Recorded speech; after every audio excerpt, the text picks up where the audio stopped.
Hi, my name is Emily Brooks. I'm 32, living in Seattle, and if you'd asked me just a year ago what I thought the greatest threat to a person's happiness was, I probably would have said something like financial instability, or maybe even losing your health. Funny how life has a way of rewriting your answers for you. I work as a product manager at a startup that builds AI systems for environmental design. It's a job that keeps me busy, engaged, and if I'm honest, gave me a sense of identity I clung to maybe a little too tightly.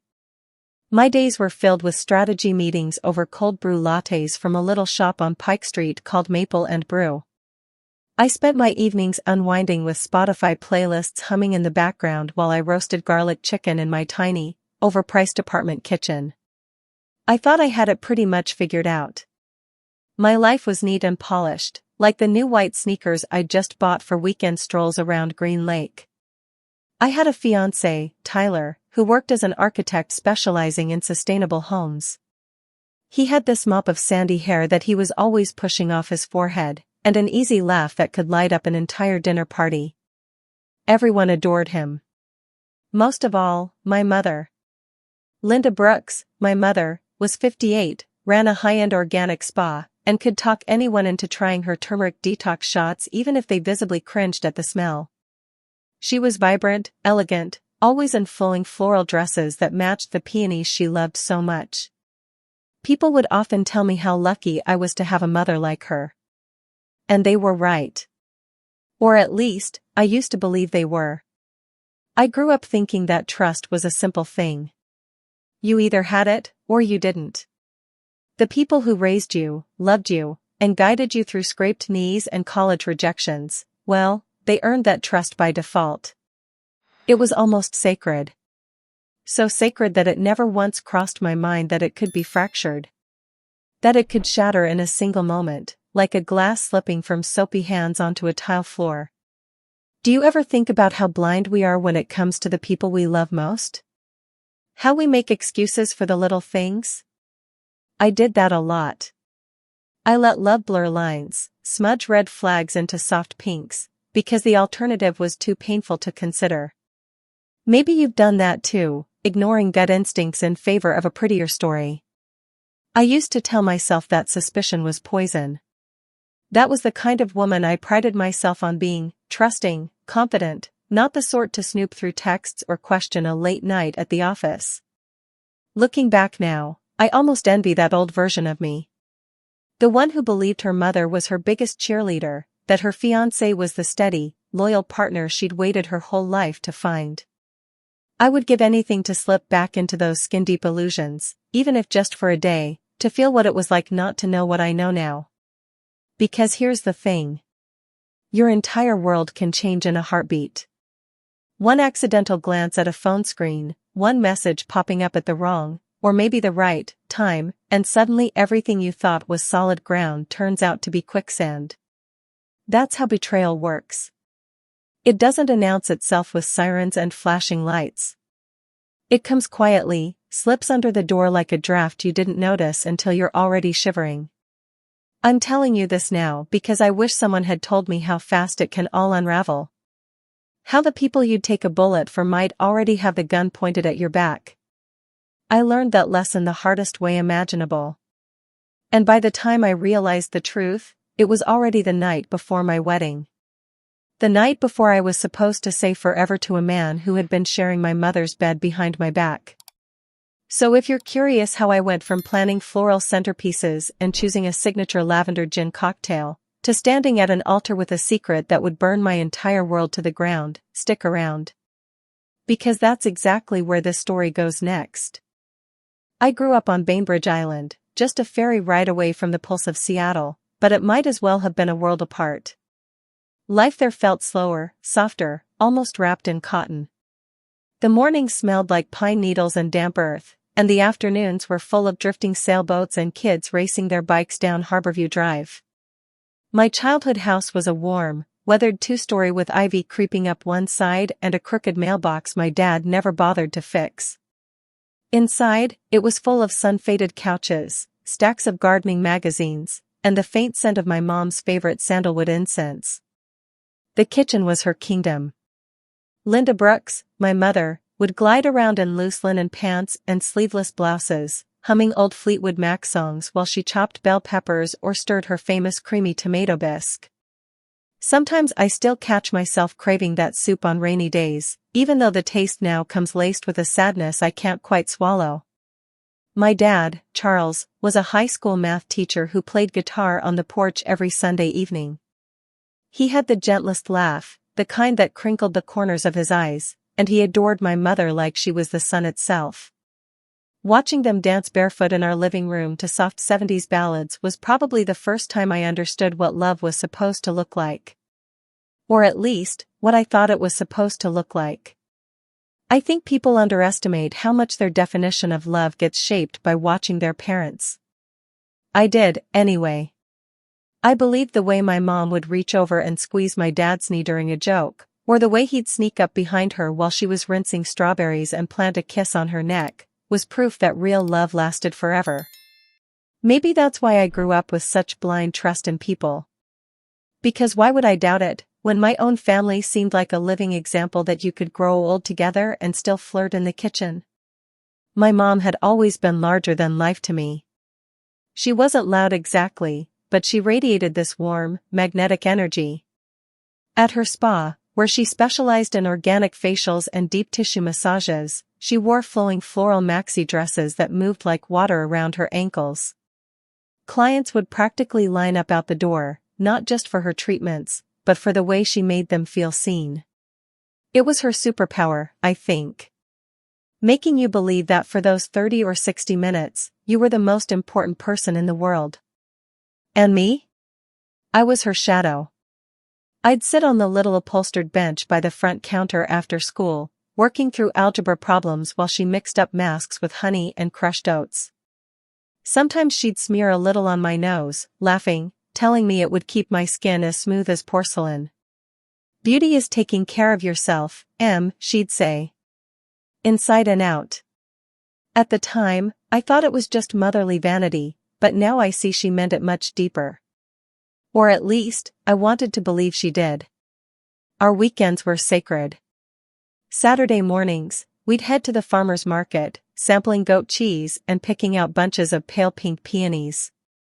I can still picture how my mom would close her eyes and bury her face in the petals, inhaling like she was trying to memorize the scent. This is what happiness smells like, she'd tell me. God, how I clung to moments like that. You ever think about how memory works? How it packages these tiny snapshots so perfectly, ties them up with pretty little ribbons, and files them under proof your childhood was wonderful. Even if maybe, just maybe, you ignored the parts that didn't fit the narrative. Like how my mother sometimes disappeared into long silences at night, staring into her tea, her face turned away. Or how she would laugh a little too brightly at parties, clutching a wine glass like it was an anchor. But I didn't pay attention to any of that. I was just a kid who adored her mom. I thought she was fearless. Watching her talk a stubborn vendor into knocking $5 off a hand-carved cheese board, or seeing her step between two bickering aunts at Thanksgiving and diffuse the tension with a single well-placed joke, it made me think there was nothing she couldn't handle. She was also the person I ran to first, for everything. Broken hearts, botched job interviews, even the time I burnt my hand on a curling iron and sobbed like the world was ending.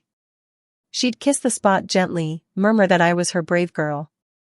Looking back, I realize how much of my self-worth was knotted up in her approval.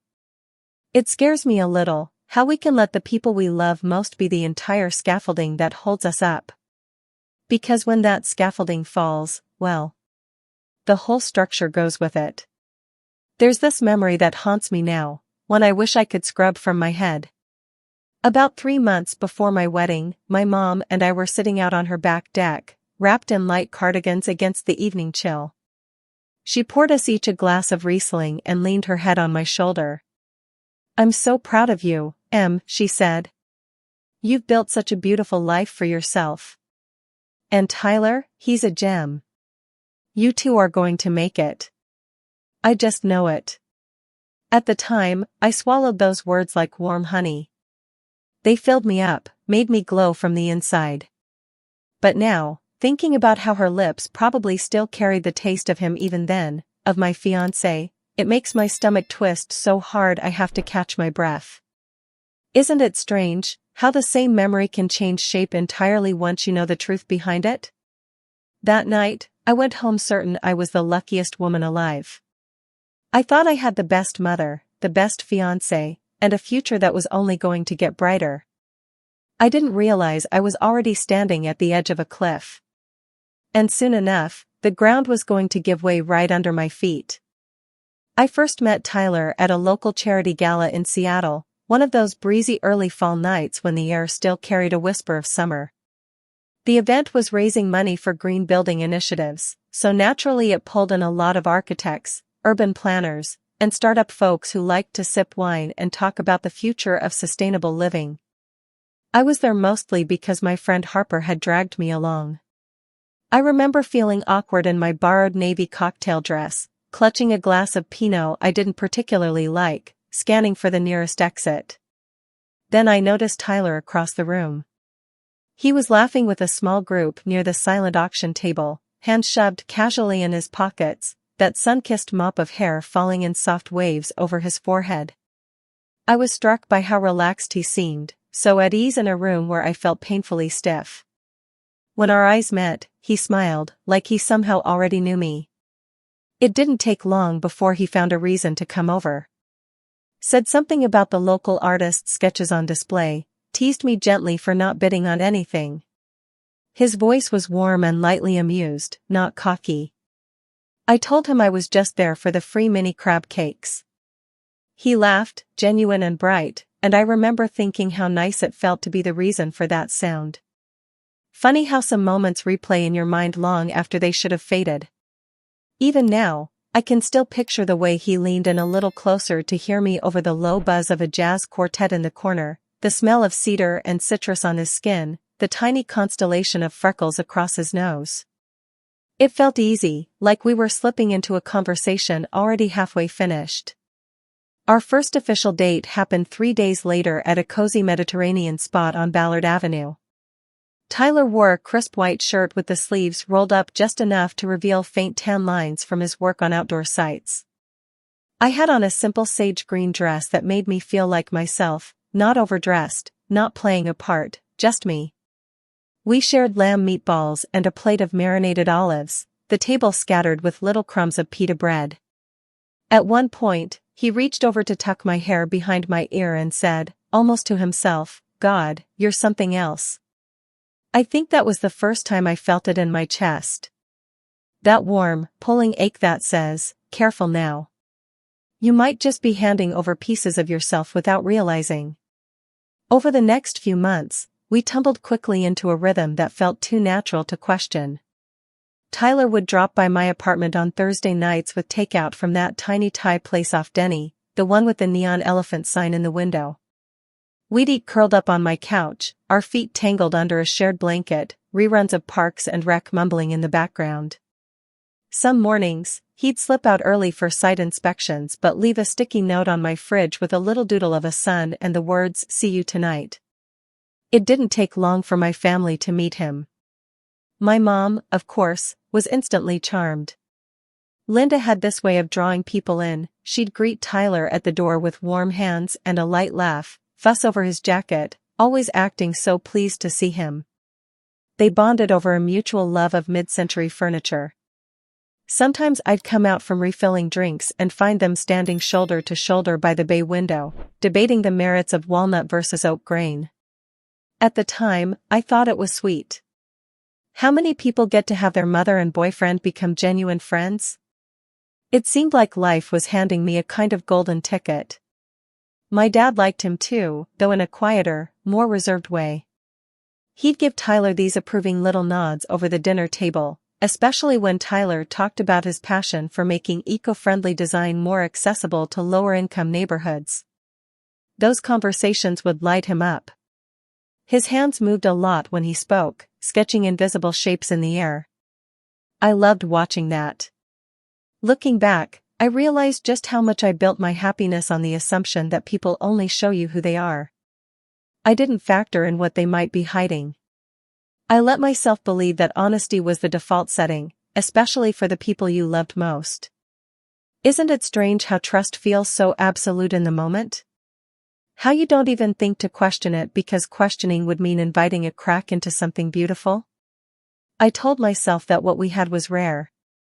That I was lucky to find someone who fit so seamlessly into my world, who made even Sunday grocery runs feel like an adventure. Within 4 months, Tyler was practically living with me. There was always a pair of his boots by my front door, a spare toothbrush in the bathroom that he'd pretend to complain about because it was neon pink. We'd plan lazy weekend trips to small coastal towns, browsing antique shops for funky lamps and sharing baskets of garlic fries on sun-bleached patios. He'd lean back in his chair, grin at me over a pint of hazy IPA, and it felt like all the stories I'd heard about love were finally real, not just something that happened to other people. So when he proposed to me at a waterfront cafe on Alki, with the ferries drifting by in the distance and a tiny gold ring nestled in a box of chocolate truffles, it felt inevitable. Like the only natural next step. I remember my mom tearing up when I called her, squealing that she'd start helping me look at venues right away. Even my dad sounded misty on the phone, clearing his throat before he managed a husky, "He's a good man, Emily. I'm proud of you." That night, Tyler held me close in bed, his hand splayed over my heart like he was anchoring me there. I thought about how lucky I was, how safe. If only I'd known that sometimes safety is just the prettiest disguise for the deepest kind of danger. But I didn't know. Not then. And so I closed my eyes, let myself believe in the simple miracle of being loved, and drifted off dreaming of white dresses, candlelit vows, and a future I thought was already written. It's funny how, in hindsight, all the tiny warnings seem to glow neon. At the time, though, they were just harmless flickers I brushed aside.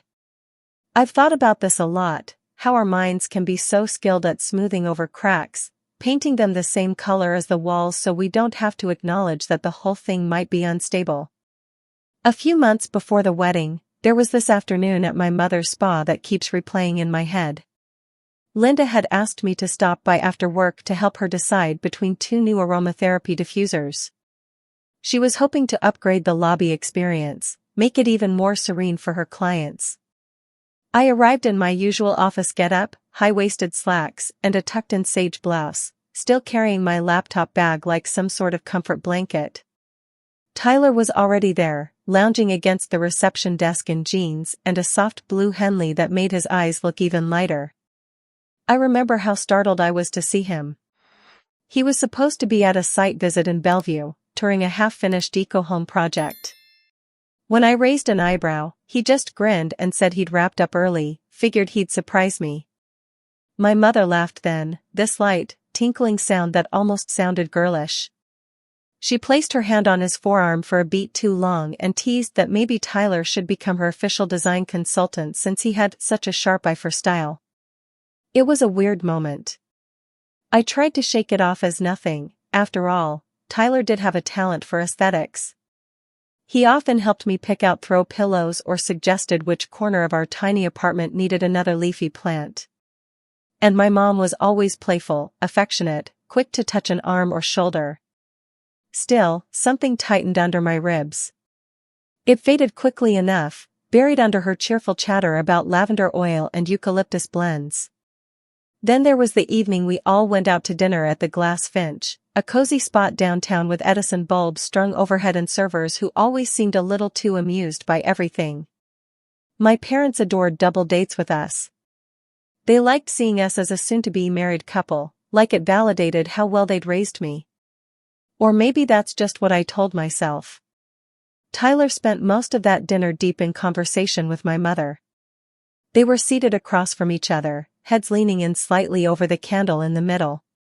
I tried to keep up with my dad, who was enthusiastically telling me about a new guitar riff he'd mastered, but my attention kept snagging on Linda's soft laugh or the way she lightly tapped Tyler's wrist with her spoon when he made a joke. At one point, she even brushed a stray hair off his forehead. It was so quick I almost thought I imagined it. Isn't it strange how our brains give us these little stings of discomfort, almost like test alarms? And how we so quickly silence them, because the alternative, admitting something is wrong, feels so much scarier than swallowing the uneasy feeling. Later that night, while we were getting ready for bed, I mentioned that they'd seemed to be in their own world at dinner. Tyler just chuckled, pulled me close, and said he liked that my mom was so easy to talk to. "She's hilarious, babe. You two are more alike than you realize." He kissed me then, hands warm on my waist, and just like that, the tension slipped away. I convinced myself it was actually sweet, that he was bonding with my family. Looking back, I realize how hard I worked to keep the story in my head intact. It was easier to believe in our perfect little narrative than to probe the edges where it might fray. I had invested so much in the idea that my life was on exactly the right track. Stable career. Loving fiancé. Supportive family. Why look for problems that might not exist? But of course, the small things kept stacking up. There were more late nights at the office for Tyler. More moments when my mom would mysteriously have to step out to handle a supplier issue right around the same time. I even remember one Saturday morning when Tyler and I stopped by my parents' place unannounced, hoping to drop off fresh cinnamon rolls from our favorite bakery. My dad was out back pulling weeds, surprised to see us. My mom came to the door wearing a silk robe I'd never seen before, her hair undone in soft waves that looked suspiciously deliberate. She acted thrilled, of course, hugging us both, telling us to come inside. I tried not to notice how her eyes darted toward Tyler a little too long, or how his smile seemed a bit strained. Maybe it was nothing. Or maybe it was everything. That's the tricky part about betrayal. It doesn't always show up in obvious ways. Sometimes it's a subtle shift in someone's tone, or the flash of panic in their eyes before they recover. It's the unexplained familiarity, the private joke that you're somehow excluded from. And you tell yourself you're imagining it because you so desperately want to be wrong. I've replayed these moments countless times since everything came crashing down, like some obsessive detective scouring grainy footage for the clue they missed. And the sickest part is realizing the signs were always there. I just didn't want to see them. One night, maybe 3 weeks before the wedding, I woke up thirsty around 2 a.m. and found Tyler on the couch, phone in hand. He jumped slightly when I came into the living room, then laughed it off, saying he couldn't sleep, was just scrolling through design blogs. I believed him. Of course I did. Because trust is like muscle memory. Once you're used to extending it, it takes a catastrophic injury to ever stop. What I didn't know then was that the injury was already underway, slow and silent. And very soon, it would slice deeper than I ever imagined. The night of my bachelorette party felt like it was pulled straight from some glossy bridal magazine, the kind that promises you memories dipped in fairy dust. My best friend Harper booked us a private rooftop lounge above a boutique hotel in Capitol Hill. Strings of tiny golden lights crisscrossed overhead, soft jazz filtered through hidden speakers, and the air smelled faintly of rosemary from the cocktails they kept setting down in front of us. It was the first real break I'd taken from wedding planning chaos in weeks. I wore a silky white jumpsuit that cinched at the waist, paired with low block heels because Harper threatened to burn any stilettos I tried to sneak into my bag. She knew me too well. I always defaulted to style over comfort, even if it meant wobbling around like a newborn deer. My other girlfriends showed up in jewel tones, emerald, plum, sapphire, a decision Harper insisted on for the photos. "It'll make you pop more," she'd said, smearing on lipstick in the reflection of a car window. I laughed then, a deep, real laugh that felt so overdue.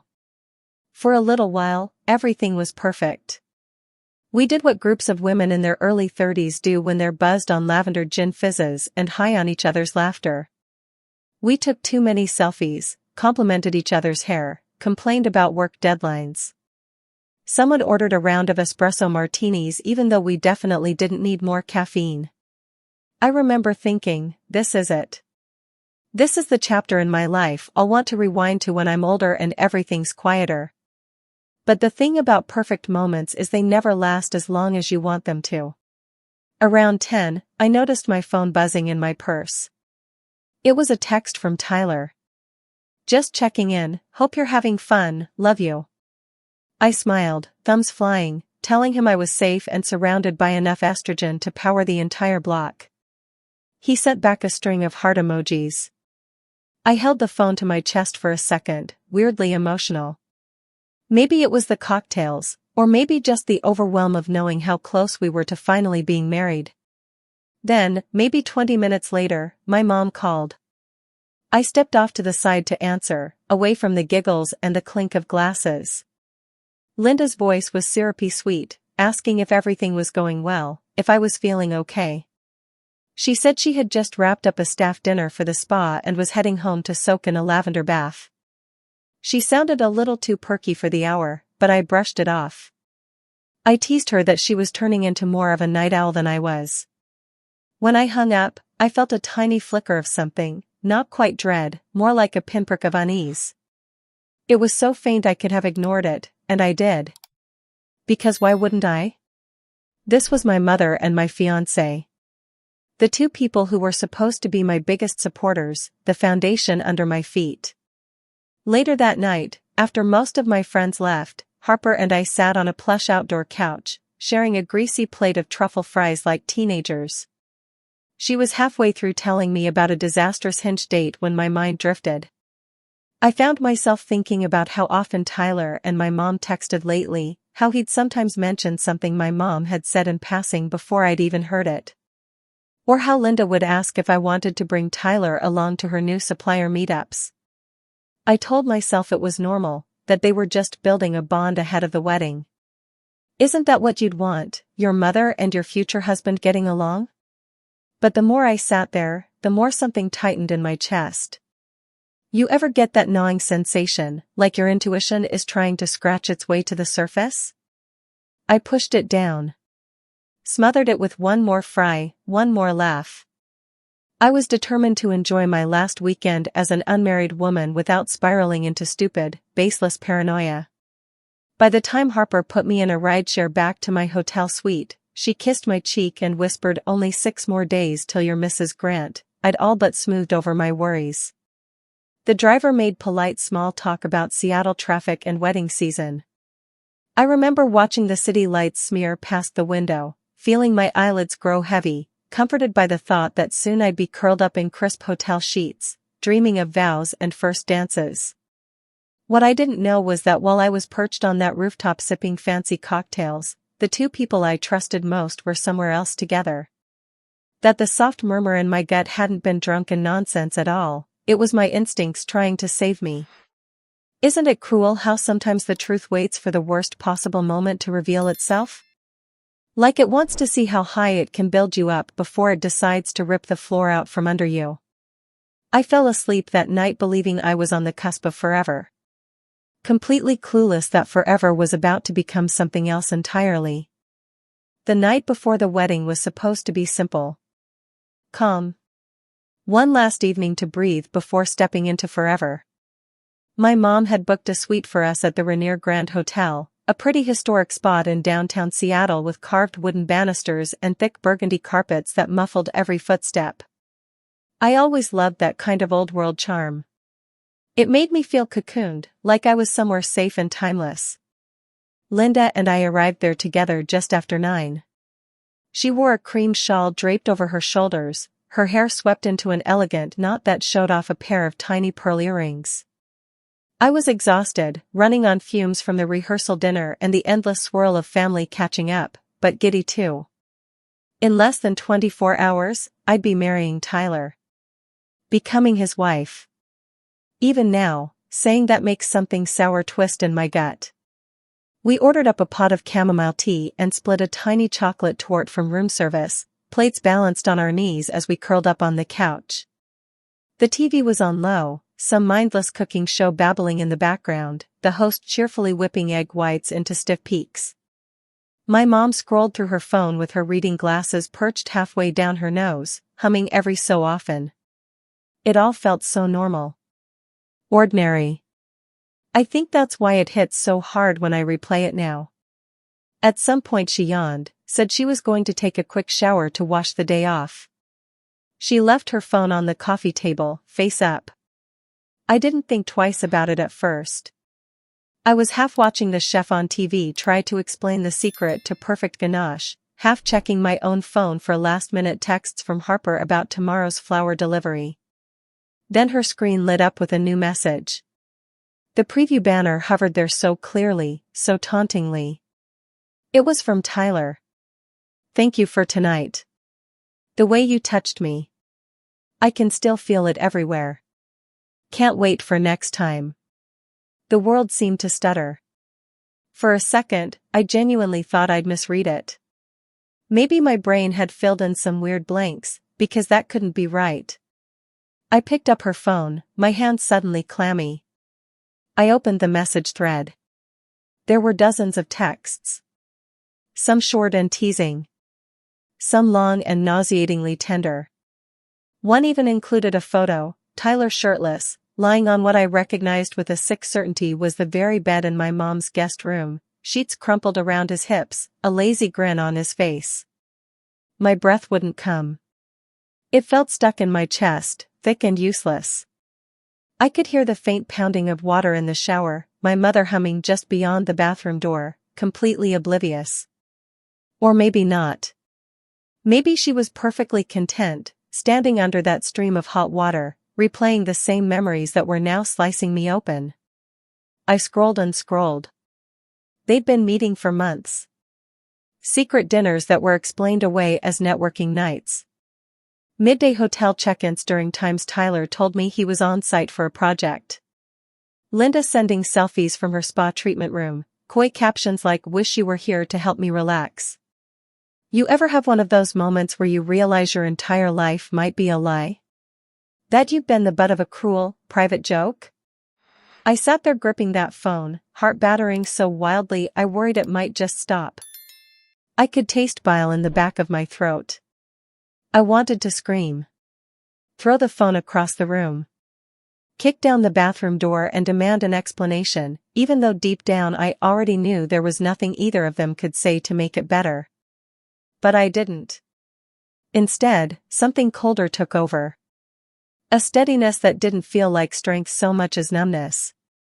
I took out my own phone, began snapping pictures of the screen, careful to catch the timestamps, the names, the messages that spelled out exactly what had been happening behind my back.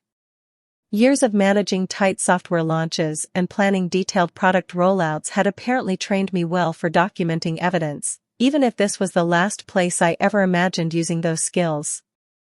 The water shut off.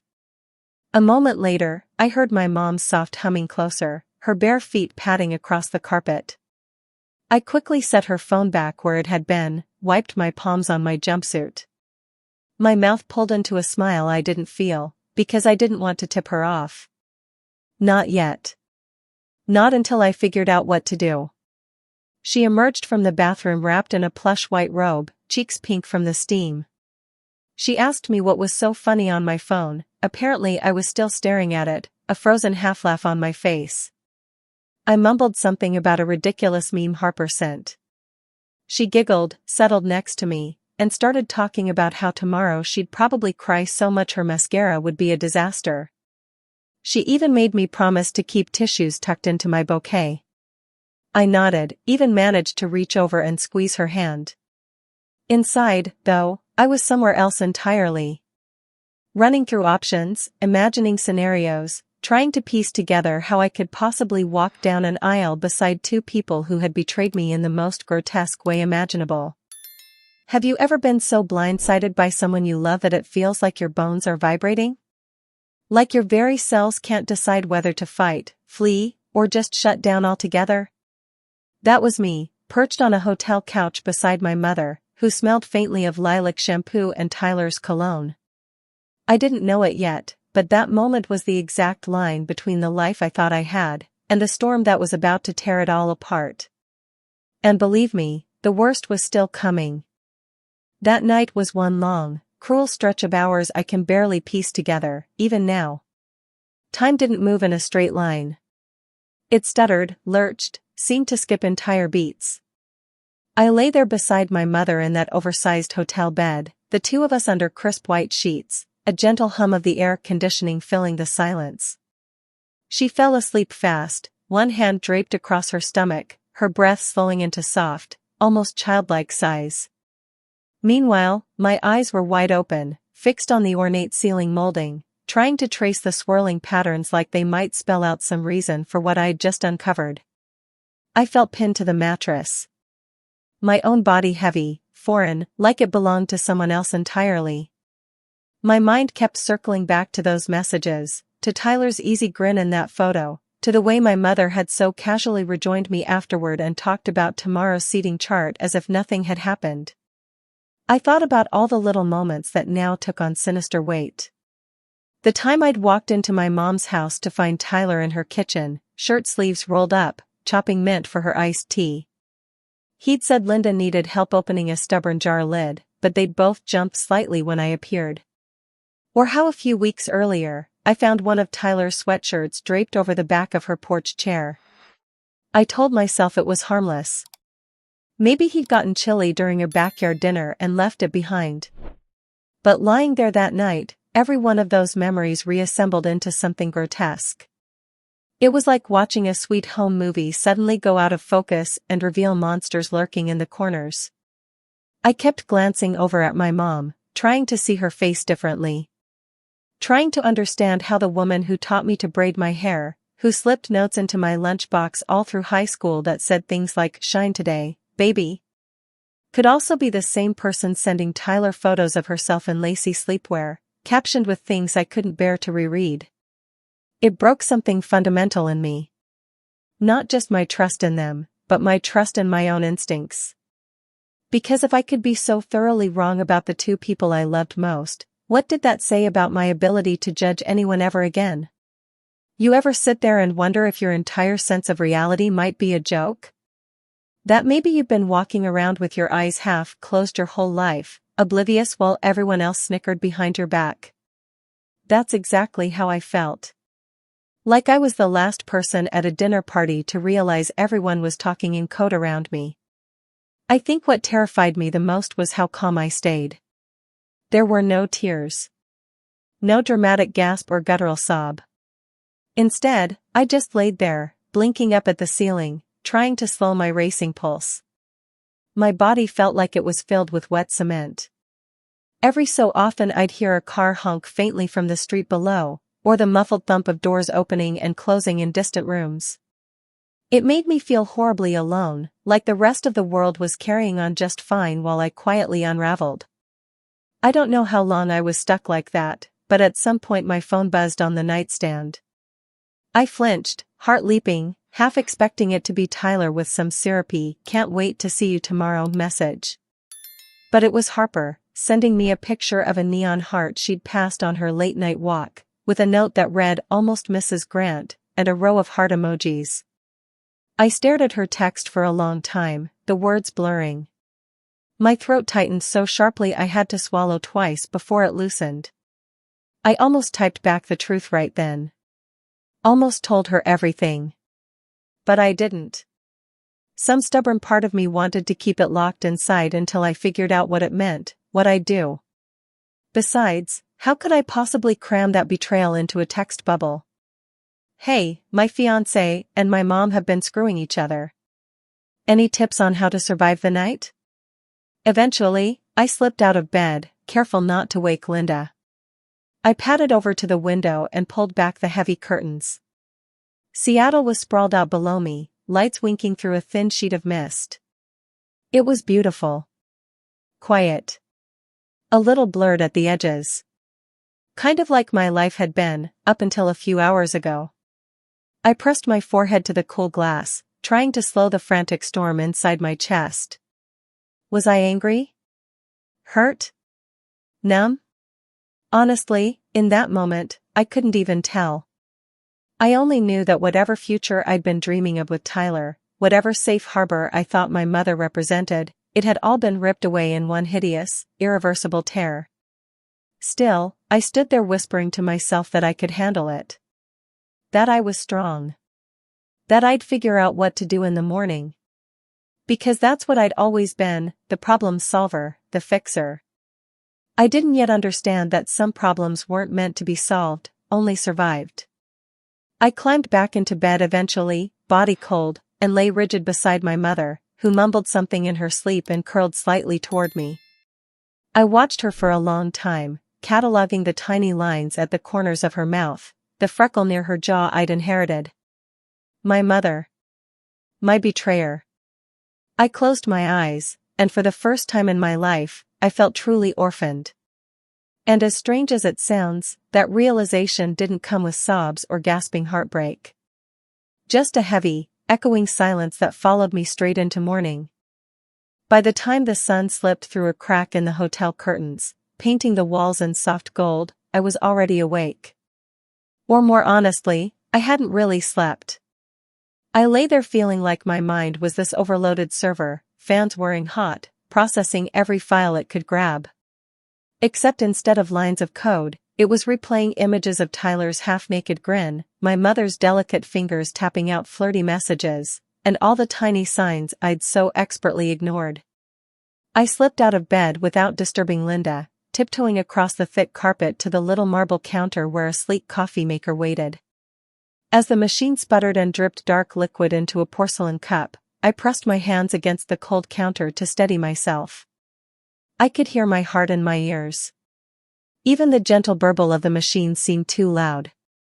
I took that cup over to a small armchair by the window and curled up, legs tucked beneath me, clutching the mug like it was some sort of talisman.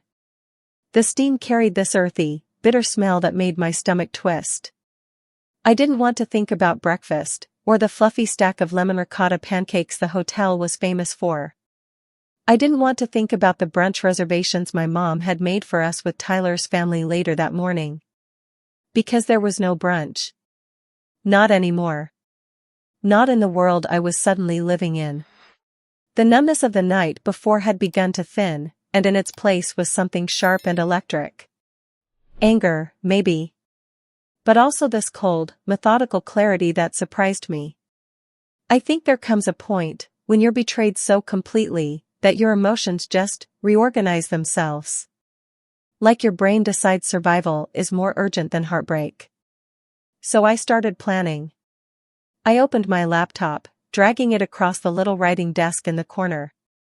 My fingers hovered over the trackpad, trembling for just a second before muscle memory took over. This was my terrain, after all. I'd spent years managing product launches, mitigating disasters, documenting bugs, and building neat little roadmaps out of chaos. Turns out, it's not so different when the chaos is your own shattered life. I began by uploading every damning photo I'd taken of my mother's phone to a secure cloud drive that only I could access. Then I carefully organized them into folders, labeled by date, with brief notes. Some might have thought it was cold, even obsessive. But the thing was, I needed that control. Needed to see the ugliness sorted, categorized, pinned down where it couldn't keep slithering through my mind unchecked. I found myself whispering under my breath, almost like I was on a client call. Okay, Emily, document the problem, gather your evidence, build your contingency. My voice was steady. My hands, less so. Once everything was stored, I pulled up a simple site builder I'd used a million times for work, landing pages, promo microsites, that sort of thing. In less than an hour, I'd created a bare-bones webpage. White background, no flashy graphics, just the screenshots lined up in chronological order, each one captioned with context. His name. Her name. The timestamps that told the whole sordid story better than any confession ever could. Afterward, I generated a QR code that would direct anyone who scanned it straight to that site. Watching the little black and white squares render on my screen was strangely satisfying. Like holding up a mirror to their secrets and daring them to deny what was right there, pixel by pixel. There was a tiny printer in the business center off the hotel lobby. I patted down there in yesterday's clothes, hair tied in a messy knot, probably looking half feral to the young concierge behind the counter. I gave him a tight smile, pretended I was just a frantic bride sorting out last-minute favor cards. He didn't ask questions. I printed 200 small slips that simply read, Scan for a special message from Emily and Tyler. It made my stomach flip to write our names side by side like that. But I needed it to look sweet, innocent, like it might lead to a slideshow of our engagement photos or a thank you note. Not the betrayal that would detonate in the hands of every person we loved. When I returned to the room, my mom was still in the shower, humming that same old song she used to sway me to sleep with when I was little. Funny how betrayal doesn't erase old tenderness. It just poisons it. Makes you question every moment that came before. I stared at my reflection in the mirror above the dresser. My face looked hollow, eyes bruised from lack of sleep. I pulled my shoulders back, forced myself to meet my own gaze. You're going to be okay, I told myself, even if the voice sounded small and unconvincing. Because I had to be. No one else was going to fight for me here. Certainly not Tyler. Not my mother. Just me. It was in that quiet bubble of the morning, coffee gone cold at my elbow, printer ink still faintly on my fingertips, that I made a promise. I would let them both stand at that altar. I'd let them smile at me, let them bask in the glow of the day they thought they'd choreographed perfectly. And then I'd tear it all down, in front of every witness they'd invited. I didn't know yet exactly how messy it would get. I didn't know who would cry or who might storm out. But I knew one thing with a bone-deep certainty. Tomorrow, when they thought they were sealing my fate, I'd be the one holding the match. And I couldn't wait to strike it. That afternoon felt like the longest, strangest dress rehearsal of my life. Everything unfolded as if we were still inside the same glossy script we'd all agreed to follow, but I was the only one holding the secret pages that revealed the ending. Linda was bustling around the suite, making small talk with the hotel's wedding coordinator on the phone. She paused every so often to comment on the forecast. Apparently we were promised clear skies, a gift in unpredictable Seattle. I gave her the right noises back, nods and smiles, because what else was I supposed to do? Part of me marveled at how convincingly my body could still go through the motions when my mind was sprinting miles ahead. A little later, I excused myself and took a walk outside, claiming I needed fresh air. Really, I just needed space to breathe without her perfume crowding me. I wandered aimlessly down the block, stopping in front of a tiny florist that was loading up vans with bouquets. Someone was arguing gently over whether to use ivory ribbons or sage green. Their voices blurred into the city hum. Standing there on the sidewalk, I let my thoughts tumble over one another. Was I about to become the villain of my own wedding day? The homewrecker of my own family? The cold, calculating woman who exposed the truth so publicly that nobody could ever glue it back together? And then I realized how absurd that was. I wasn't the one who'd broken anything. I was just the only one refusing to keep pretending it was whole. It's funny, isn't it, how betrayal always seems to come with a side order of guilt for the person who didn't even do the betraying? I pulled out my phone and did something I'd been putting off. I called Nora Reynolds, my attorney in San Diego. Nora had handled some contract work for me a year ago, and we'd struck up an easy rapport. She answered on the second ring, her voice warm but sharp in that lawyerly way that always made me feel oddly protected. Emily, you okay? I wasn't expecting to hear from you before the honeymoon. My laugh came out brittle. I told her flat out what I'd discovered, as clinically as possible, trying not to let my voice crack. Nora didn't rush in with sympathetic coos. She just let out a low whistle and said, Jesus. I'm so sorry. But you're smart to be thinking strategy. She walked me through the basics. Don't sign any marriage documents tomorrow. Keep my evidence secure. She even offered, half joking but mostly not, to fly up and stand among the guests in case anyone decided to get litigious or ugly once my surprise hit the crowd. I thanked her, feeling something like a tiny steel rod slip into place along my spine. I wasn't alone. Not completely. And if this all devolved into chaos, which, let's be real, it almost certainly would, I had someone in my corner. When I got back to the hotel, Linda was laying out her jewelry options on the bedspread, humming under her breath. She looked up at me, her smile wide, eyes soft with what I once would have sworn was pure maternal joy. My stomach lurched. I excused myself to the bathroom, shut the door, and gripped the edge of the sink until my knuckles went pale. I studied my reflection. My hair was pulled back in a low bun, a few wisps escaping to frame my face. My eyes were ringed with exhaustion, but steadier somehow. I ran cool water over my wrists, then leaned forward and whispered, "You can do this. You will do this." Because really, what was the alternative? Slip back into ignorance? Walk down that aisle, say vows that were already a lie, and let them both keep smirking behind my back forever? Not a chance. When I stepped back out, Linda had moved on to fussing with the arrangement of my shoes and veil. She chattered about how Tyler's mom had texted to say she couldn't wait to see me, how the caterer confirmed the mini crab cakes were being prepared just the way we liked. The whole scene might have been touching under any other circumstances. I found myself studying her hands as they smoothed invisible wrinkles from the veil, the same hands that had braided my hair before school dances. For one horrifying moment, my throat tightened with tears. Even after everything, part of me still ached for her. For us. But then the image of that text thread flashed across my mind, Tyler telling her she was intoxicating, my mother replying that she couldn't wait to sneak away again. The tenderness shriveled into something brittle and cold. That evening, I sat by the window again while she packed up her makeup case, the city beginning to glitter outside. I watched the tail lights bleed across the intersection, and thought about how tomorrow, under those perfect blue skies she'd been so thrilled about, I'd flip their entire world upside down.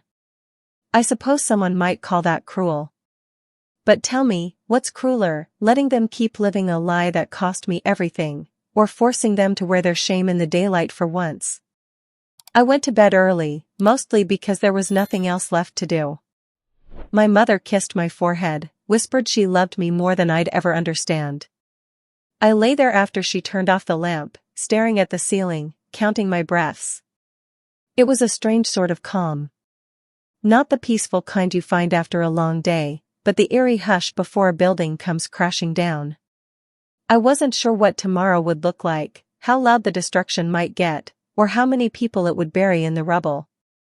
But I knew one thing with every beat of my battered heart. Tomorrow, I would stop being the fool in their twisted story. Tomorrow, I'd take the pen back and write my own ending. The morning of my wedding arrived bright and unreasonably cheerful. Seattle had decided to put on its best face, not a single cloud in the sky.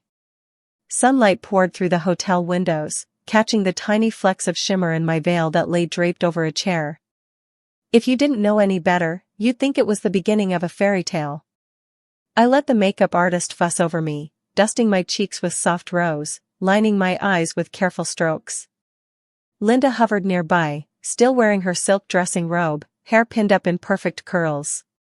Every so often she'd reach out to squeeze my shoulder or tuck a stray piece of hair behind my ear, murmuring how breathtaking I looked. Each time, her touch burned. It felt like being patted by a stranger wearing my mother's skin. Meanwhile, my heart was methodically rehearsing its own lines. Not the vows I'd once practiced in the mirror, but the final reveal I'd orchestrated. It's bizarre how calm I was, almost clinical. I think there's a point where pain pushes you through some invisible threshold, and on the other side is this eerie focus. Down in the grand foyer of St. Anne's Chapel, guests were beginning to fill the pews. I watched from a side window for a moment. Clusters of people milled about in smart suits and chiffon dresses, balancing little paper cups of peach bellinis. My dad stood near the entrance greeting everyone with that soft grin he'd worn my whole life. He had no idea that by the end of the day, the story of our family would be gutted and laid bare for all to see. My best friend Harper bustled in, cheeks flushed, whispering that the florist had pulled off the impossible. The entire altar was now draped in white hydrangeas and delicate sprigs of baby's breath. I nodded numbly. Funny how people fuss so much over flowers when it's not the bouquets that end up haunting you later. I pulled Janet, our wedding coordinator, aside and handed her the stack of printed cards.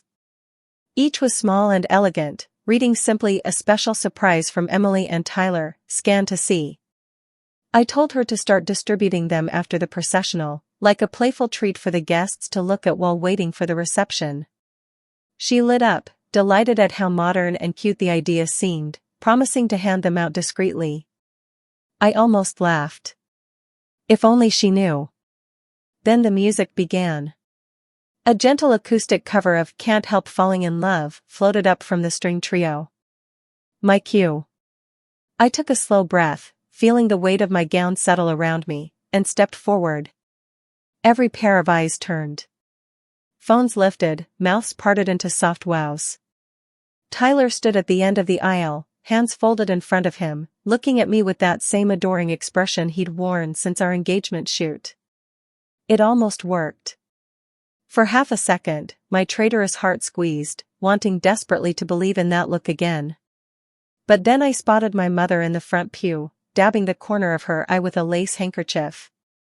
And the reality came rushing back, cold and absolute. The ceremony unfolded with mechanical grace. Words floated over me, vows and prayers I'd once dreamed of reciting with my whole soul.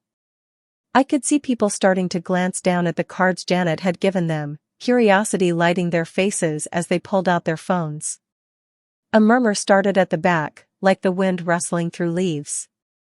Then it swept forward, growing sharper, fractured by gasps and sudden intakes of breath.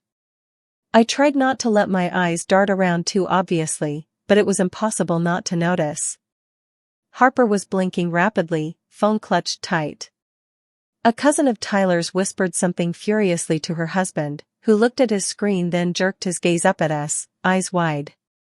Even my father's forehead had furrowed into deep confused lines as he squinted at his phone. Linda shifted in her seat, clearly picking up on the sudden unease rippling through the church. Her eyes darted from person to person, a tiny line appearing between her brows. Tyler's hand twitched at his side, as though resisting the urge to tug at his collar. And then I watched the exact moment it hit my mother. Her face drained of color, lips parting slightly, as if the air itself had been sucked out of her lungs.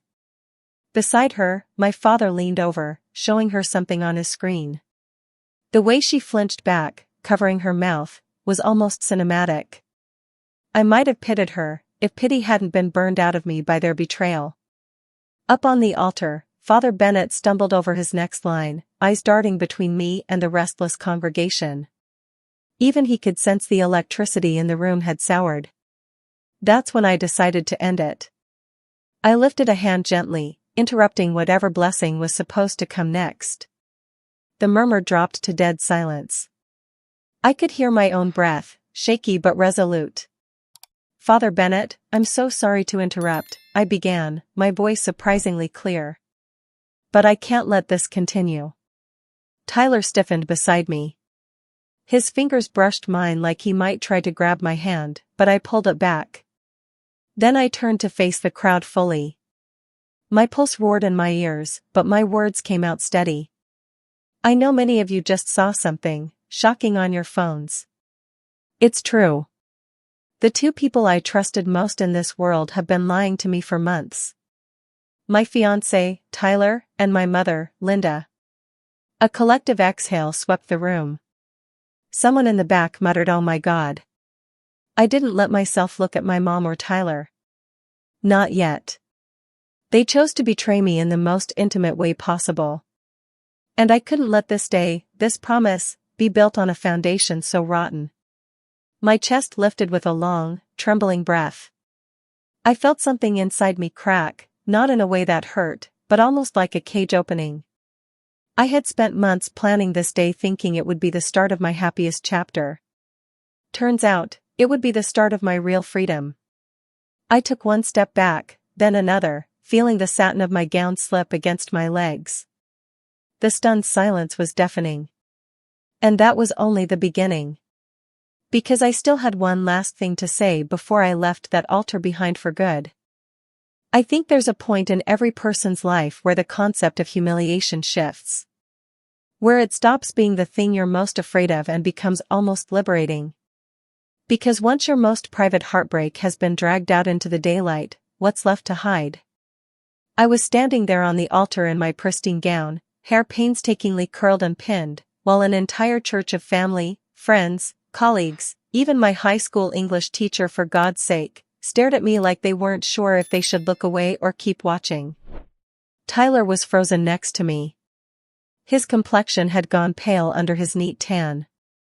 He kept darting glances at me, then at the crowd, as though hoping someone would jump in and say this was all some cruel prank. My mother sat rigid in the front pew, clutching her lace clutch to her chest so tightly her knuckles were stark white. Her eyes were wet, mouth slightly parted, but for once Linda Brooks had no pretty words to fix the situation. I turned to face Tyler directly. I could smell the faint whiff of his cologne, something expensive and citrusy that now made my stomach roll. He started to say my name, softly, like he was about to spin some tender plea. But I raised my hand a fraction, and he stopped, mouth working soundlessly. "Tyler," I said, my voice carrying clearly through the hush. "When you asked me to marry you at that little cafe on Elky Beach, I believed with every part of me that you were my future. That there was no one else I could possibly imagine building a life with." My voice cracked just for a breath, but I steadied it. Turns out I was wrong. About so many things. He flinched, eyes glossy. A tiny part of me registered the look of panic there, but mostly I just felt hollow. "You can't mourn someone who's still alive yet already dead to you." I took another small breath, trying to keep my hands from trembling. "You didn't just betray me by sleeping with someone else. You betrayed me by sleeping with my mother. The two people I trusted most turned my life into their dirty secret. And you would have let me stand here today, promising forever, without ever telling me the truth." A collective sigh broke out across the pews. I heard whispers, the shifting of fabric, the squeak of leather shoes on polished floors. My father had his face buried in one hand. Beside him, Linda's shoulders were trembling now. I wondered if she was finally crying from guilt, or just from the horror of being exposed. I looked around slowly, letting my gaze land on faces that had once meant the world to me. My old college roommate Mike was there, jaw slack. The receptionist from my office who always brought me peppermint tea during long budget meetings. Even Mrs. Holloway, the neighbor who used to bring us Christmas cookies wrapped in plaid napkins. All of them were seeing the ugliest parts of my story at the exact same time I was forced to live it. Then I looked back at Tyler. "I loved you," I told him plainly, almost like I was stating a weather report. "I loved you with a trust so big it swallowed my common sense. And you took that trust and ripped it apart." He started to step forward, maybe to reach for my hand, but I recoiled before he could. It was such a small movement, but I saw something fracture in his eyes. Like he'd just realized whatever script he thought we were following had ended. I let the silence stretch until it became uncomfortable, heavy, real. Then I drew in one last breath. This wedding is over. This relationship is over. I won't marry a man who could do this to me. And I won't pretend that any of this is something it's not. It felt like the room exhaled all at once. Some people looked away, as though ashamed for me. Others just stared, wide-eyed, phone screens still glowing in their hands from scanning the site. Somewhere near the back, someone whispered a stunned "holy shit." I turned away from Tyler, ignoring the strangled sound he made behind me. My gown rustled against the tile floor with each step. I didn't bother looking back at Linda either. There was nothing in her eyes I needed anymore. As I reached the aisle, my dad rose halfway from the pew. His face was gray, older somehow in just these last moments. He opened his mouth, maybe to call my name, but no sound came. I gave him the smallest nod I could manage. I couldn't handle more than that. Step by step, I walked out of that church. Past the rows of flowers that hours ago were just beautiful decor but now felt like mocking confetti for the spectacle of my imploding life. Past the shocked faces, the whispered condolences, the eyes that couldn't quite meet mine. Each footfall felt deliberate, grounded, like I was finally inhabiting my own skin again after weeks of drifting. When I reached the heavy wooden doors, I paused. The sunlight was pouring in, absurdly bright, making me squint. I felt the faintest tremor in my hands, then realized it wasn't fear anymore. It was adrenaline. Relief. Maybe even the fragile beginnings of power. Because I wasn't walking away from my future. I was walking away from theirs. From the tangled, deceitful mess they'd tried to drag me into. And for the first time in a long time, I wasn't afraid of what came next. I stepped out into the sharp afternoon air, letting the door swing shut behind me. And inside that final thud was the sound of an old life ending, and something new, raw, unplanned, but entirely mine, finally beginning.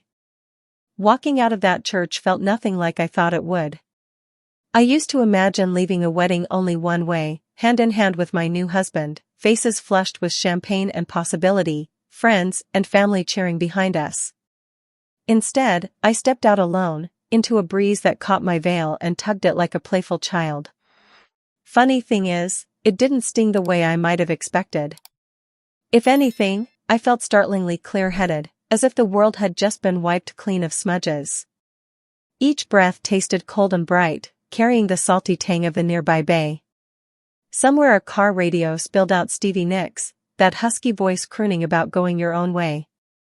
I almost smiled. Outside, a small cluster of guests had already trickled out, their faces caught between horror and awkward compassion. A few gave me wide, hesitant eyes, clearly unsure if they should offer comfort or pretend not to notice me at all. One of Tyler's aunts started to step toward me, hand half lifted like she might pat my arm, then thought better of it. That was fine. I didn't need the pity hugs. I just needed space to breathe. I sat down on a low stone wall edging the church garden, where someone had planted neat rows of hydrangeas and dusty pink roses. My dress pulled around me in a frothy mess, the tulle already catching stray leaves. I tugged off my shoes, letting my feet rest on the cool stone. It felt grounding, almost indulgent, after hours of stiff formality. My phone buzzed over and over in my clutch. Missed calls, frantic texts from numbers both familiar and not. Harper's name popped up 3 times with little heart emojis that felt like bandages. Even Nora, my attorney, had left me a calm, short message, probably just making sure I hadn't spontaneously combusted under the pressure. I didn't respond to anyone right then. Instead, I tilted my face up to the sun, letting it warm me all the way through. For the first time in months, I wasn't acting for anyone's benefit. I wasn't the devoted daughter, or the doting fiancé, or the gracious host fussing over seating charts. I was just me. A bit bruised, sure, but still intact. People have this idea that the worst thing that can happen is public humiliation, being laid bare in front of a room full of your peers. But that day taught me something I never would have understood otherwise. It's not the exposure that breaks you. It's the lies you tell yourself to keep from seeing what's right in front of you. Once the truth is out, however ugly, at least you're free. A week later, I signed a short series of documents with Nora's help that made sure neither Tyler nor Linda could ever touch my finances or any assets I'd built. The wedding never technically happened on paper, so there was no legal tangle, no divorce proceedings. Just a clean cut, simple and final. My mother tried to call. Once. Her number popped up on my screen, and my heart did a strange little stumble, like muscle memory hoping it could still trust her. But I let it go to voicemail. She didn't leave one. Tyler, on the other hand, sent a flurry of texts that ranged from apologetic to pleading to, finally, a brittle sort of anger. I read them all once, in a numb sitting on my couch with leftover Thai takeout cooling beside me, then deleted them. The ghost of him was enough. I didn't need his actual words lingering in my phone. Eventually, I packed up my apartment in Seattle, shipping most of my furniture to consignment and loading the rest into a moving van that rumbled down I-5 towards San Diego. The job offer had been there for months, a sleek promotion that promised bigger budgets and innovative AI projects. I'd been wavering, hesitant to leave the life I'd so carefully arranged with Tyler. now the decision felt beautifully simple. San Diego surprised me with its golden afternoons and easy laughter.